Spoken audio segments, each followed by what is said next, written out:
Welcome to your Optavia LifeBook audio channel. My name is Christy Baker, and I'm so glad that you're joining me today. We're going to be diving into element 19.2, starting on page 385 in your LifeBook.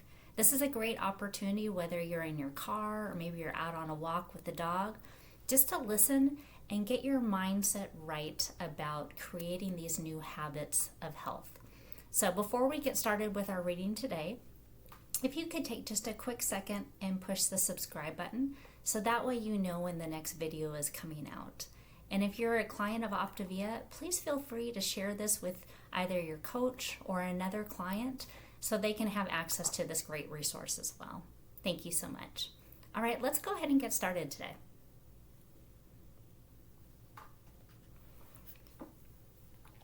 Here's an important question. How many hours of sleep do I need to be optimal? The literature varies slightly depending on the study, but the consensus is that you need at least 8 hours of sleep every single night to be optimized. The range is 7.5 to 9 hours. The best way to find out is to measure what time you naturally awaken in the morning by the end of a long vacation, assuming that you have not been partying excessively. I'm going to ask you some questions, and I'd love for you to take just a moment and text yourself the answers to these so that you can share these with your coach on your next check-in call. How many hours of sleep are you getting now on average? Do you need an alarm to wake up in the mornings? How many times do you hit the snooze button? Is it easier for you to stay up late or get up earlier? Check which bird describes you. Are you a lark, where it's easier to get up early, or are you an owl? It's easier to stay up late.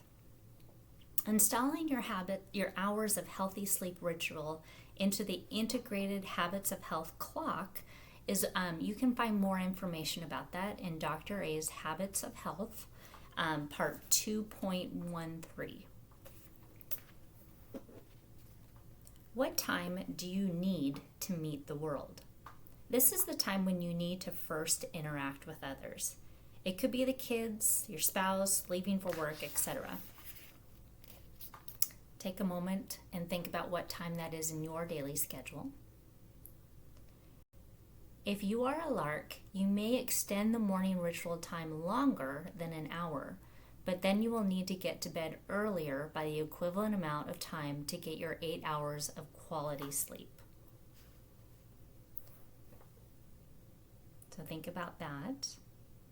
We're going to take your awake time minus the in-bed time to equal your 8 hours of ideal time to sleep. And that's determined on the end of a long vacation because you probably haven't had to have an alarm wake you up.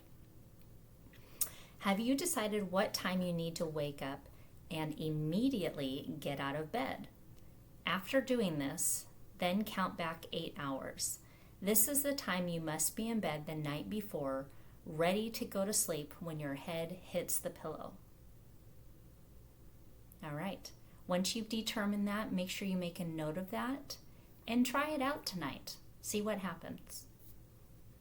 Thank you for joining me today, and we'll see you on the next video.